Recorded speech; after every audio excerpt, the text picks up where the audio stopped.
Okay, today we're going to use Raven, which is a plugin that you can get from Food for Rhino, and it shows up down here. It's AI for grasshopper, but we're going to use it to figure out what a definition is and how it works. So let's pick an easy one to start. Let's do, how about we draw the definition down to the canvas. Okay, there it is there. We're going to turn off the crosshairs.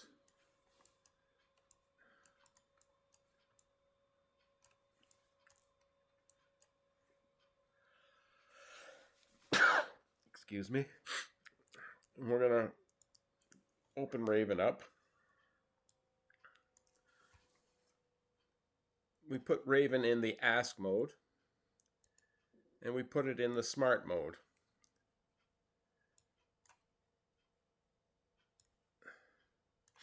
So now we're going to type in here, please explain to me in great detail what and how this definition you see here works. And then let's press. Raven will start thinking as it does up here. So we're asking it to explain to us what this definition is and how it works. We have a ring shank set up. We got three components: the claws, the curlicues, the ring shank, and the beads. So it's broken down into 1, 2, 3, 4 components. So let's see what Raven thinks of it and how it explains it to us, what it sees.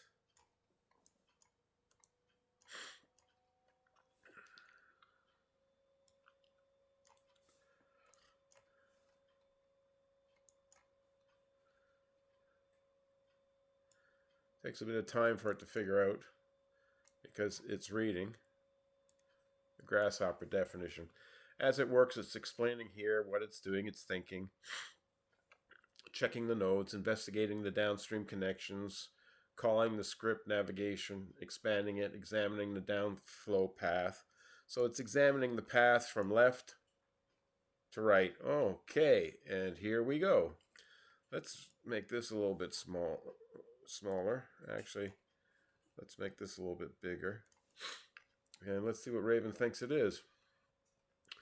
This definition is a combination of AlgoJewels snippets, ring size, a universal profile, and Ryan ring shank. The sweep logic to create a parametric ring shank. Here are the details breakdown of the logic flow. The ring sizer, which is here, establishes the base geometry of the ring rail. How it works: that you select the country, size, process, circle output, connection. The diameter is fed directly into the Ryan ring, which it is down here. It's fed into, here it is, the ring size diameter. So it's fed into the Ryan ring shank to ensure that the ring fits the correct finger size. The universal profile maker, which are these here, multiple incidences of that. 1, 2, 3, 4. 1, 2. We got it down here too somewhere. There you go, 3, 4. Because we use it on the claws as well. Okay. Purpose of the definition of 2D is the cross-section shapes of the rings location there. There are 4 separate profile generators driving the shank's shape, the top, middle 2 points, and the bottom points. And how they work is you choose a shape, octagon position, the ring shank builder / sweep, Component 1, purpose. It's the engine that builds the 3D geometry. It acts as an advanced sweep component. How it works. It's explaining to me exactly how this component, the Ryan ring shank, works. How it works. It takes the ring sizer to define the sweep rail. It takes the profiles from step 2, which are all these profiles here. Profiles created in step 2. The sweep these profiles along the rail, creating a smooth transition from the top, right, middle, and bottom right shape. Additional controls. Start the main angle control, how much the circle is covered, allowing you to open the shank, which is correct. You can open the top of the shank ring here in the Ryan, so you can open this up into top here. Okay. Allowing you to open the shank or specific Euro shank design. Outputs procedure produces a final closed B-rep solid, the ring shank, which is correct. Which is here actually. So let's change this to a custom color because we've already just discussed this. That's what it comes out to, the ring shank. Okay. Options, mill grain probe. This component mill grain, the purpose is to add the decorations, which is here. The logic, it can generate a pipe or a series of beads along the curve. And that is this component here it's talking about. It can, okay, current status. It appears disconnected to or waiting for input curves. Okay. I don't think it's waiting for any input curves because it's, or maybe there's a different component in here somewhere.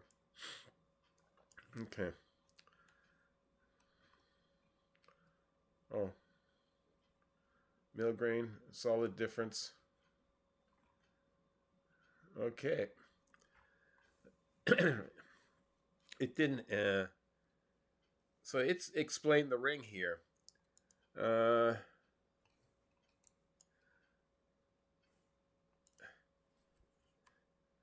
That is the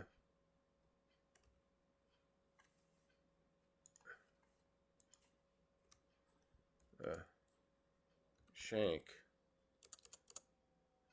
Please tell me how the curled ends are made. So what we want to do is talk about this now. It explained the shank and the beading. Now we want this. Because greater detail definition. So it's breaking it down into one part at a time. So it discussed the top part here. Now we want to discuss this part here. Notice we've made a spelling error. It seems to figure out that we have made spelling errors.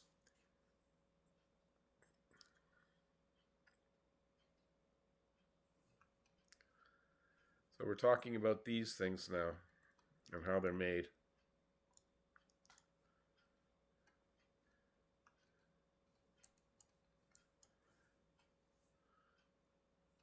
The curled ends bypass or spiral shank are not generated by a separate spiral curve, but a parametric feature built directly into the Ryan ring shank component. Here's exactly how they are made using the inputs. The bypass effect, the curl ends affect the two ends of the ring pass each other instead of meeting at the head, controlled by a mirror, and move. Okay, we bent, we curled, we piped, we geometry, we moved, we mirrored. Okay, so we mirrored this. That's what it's talking about, mirrored 2D. When the toggle is set to true, the component generates two separate arms instead of one continuous loop.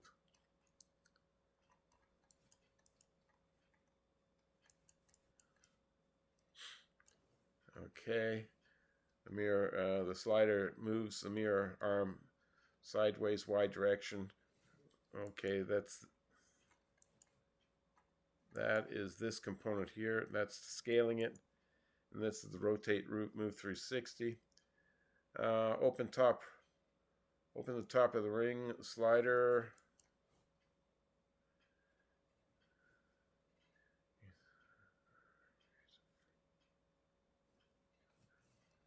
What we're talking about here is this. Shaping the ends, the end caps, the value list controls the geometry tips, slide around. Okay. We've scaled it, we've rotated it, we've moved it. Moving the top of the ring rail.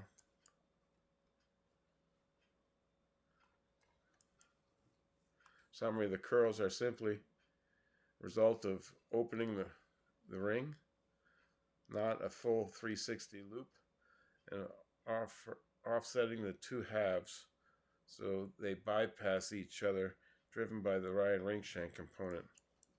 Okay, it's talking that, yeah.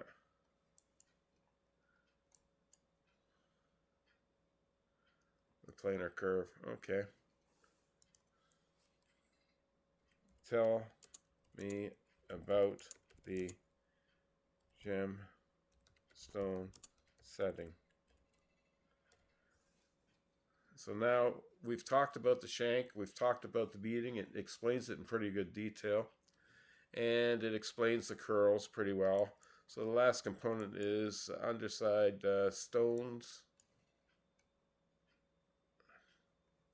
That's the wire. Here's the gallery maker, and we're using the this component here. Okay.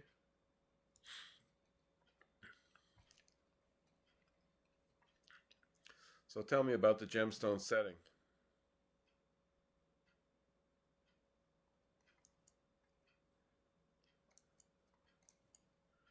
We're using the under gallery maker and the gemstone. So what we've done is created the wires down here, this wire here, to create these parts up here, and then we're taking the part, the finished part, at the bottom here, and inputting it into the gemstone gallery, under gallery maker, and using that as claws. Okay? The gemstone is built by using two main custom components that work together to create a gem and cutter, right, where the whole sits support the under gallery breakdown. The gemstone generator, gemstone cutter, girdle curve, the under gallery, which is the under gallery here component. The under gallery component builds the metal basket or the setting that holds the gem using the girdle curve, correct? We've got the girdle curve here, right? We're setting it to a reference curve in the XY plane. Style, you can choose a wire structure or a projected surface using wire or project. Yeah, here you go. You can use the wire, arcs, B-reps to curved surface is what we're using, but you can use straight wires, right? Shape controlled, middle, top, middle, bottom. You can control the diameter and position of the gallery at the points, which it's talking to you about here, the top, middle, and bottom diameter, and you can scale it in the XY. The detailing the rows and columns, you can adjust the density of the wire mesh, the number of rows, and that's in here, which is correct. So you can create 2 rows or 6 columns. So we got 6 claws here. What happens when we change this to 2?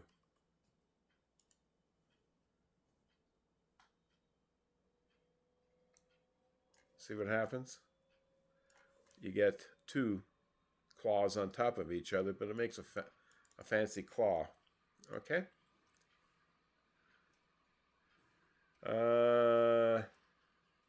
Additional solid builder component curved to surface solid. Where's that?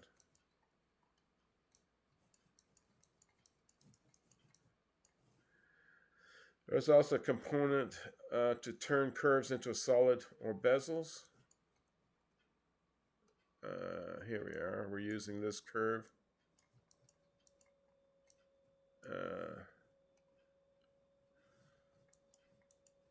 We're capping this curve, mirroring it, joining it, rotating it, and putting it in place there.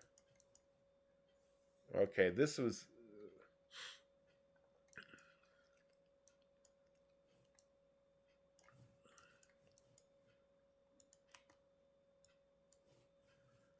Okay, this isn't... This builds the seat here, the base curve. This component turns on bezel, blah blah blah, surface width. In summary, the gem is the master geometry. The setting under gallery reads the gem's outline and builds a customizable cage or basket underneath it, which you can fine tune with over 20 detailed parameters for thickness, scale, and wire density. So it reads and explains to you exactly how this definition works. So you can use it for all kinds of things. Let's say you just want to use it for, let's do a new definition. Clear the chat. And let's go AlgoJewels, and let's just bring a setting in, a bezel setting.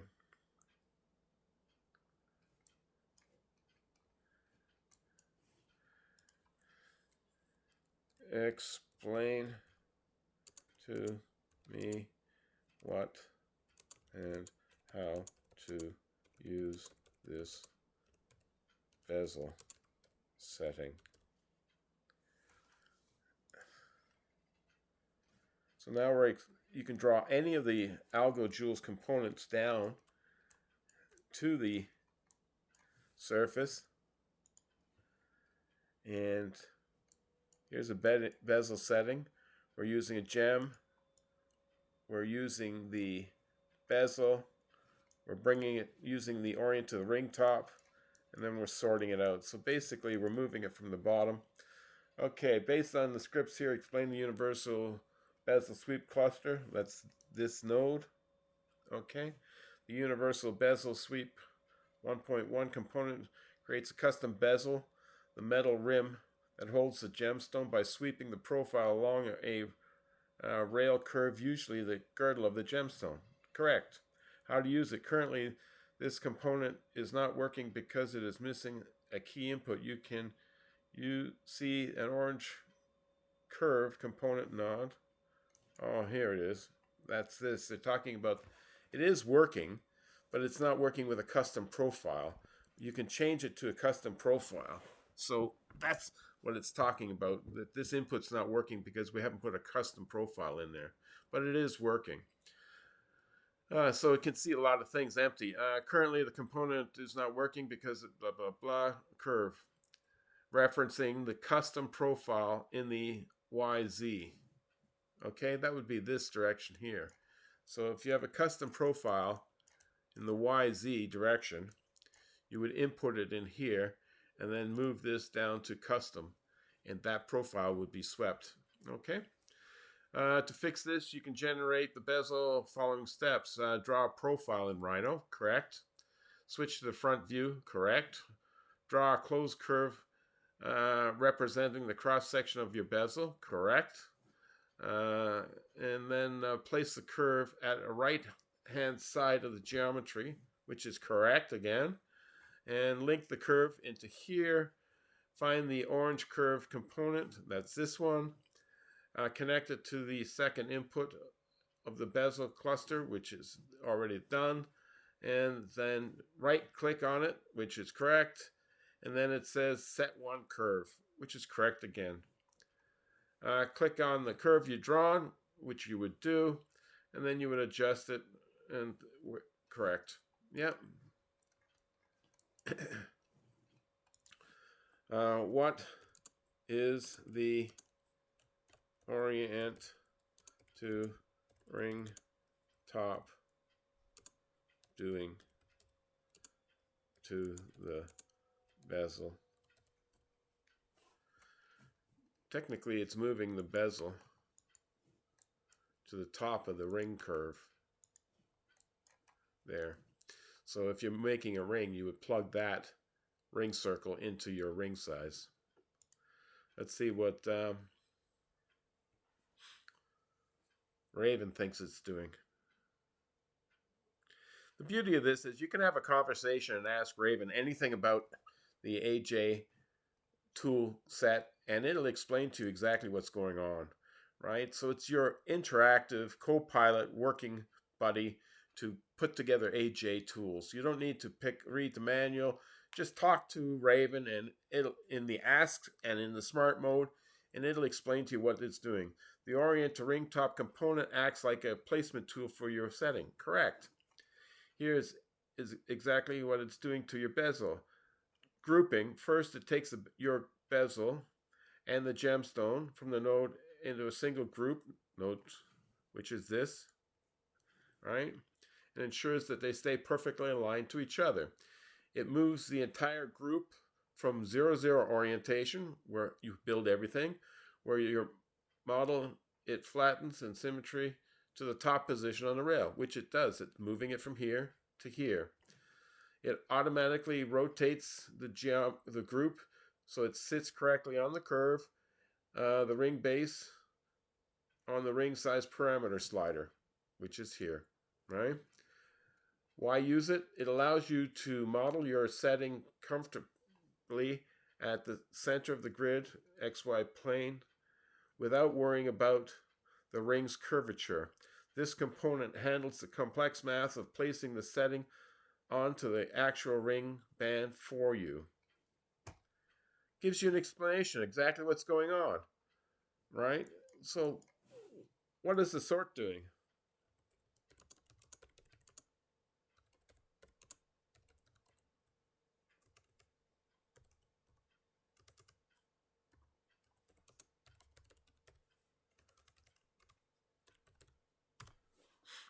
So what's this component doing?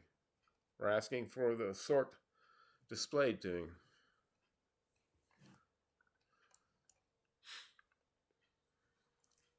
Great tool, easy to work with, gives you exactly what's going on.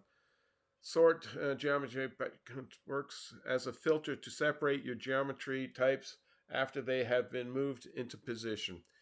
Here's why it is necessary in your script. The problem: the orient to ring top component groups your geometry, mesh, and bezels together and moves them as a single unit. When they come out, they are mixed in a list.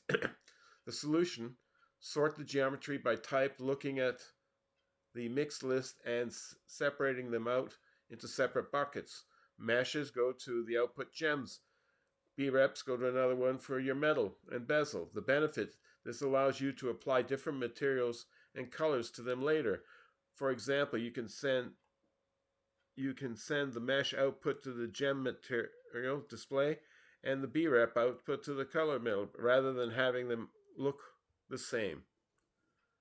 Wow. It gives you an explanation of what it's doing. Kudos. So I would recommend highly that you use Raven when working with AJ, so that it can explain to you exactly what's going on. Great tool, great for learning, great for explaining to you what we've done at AJ and how they go together and why they're going together here. All right? You can ask for why the ungroup is too in there. So be more specific, and it'll read and give you an explanation of everything. Thank you for watching.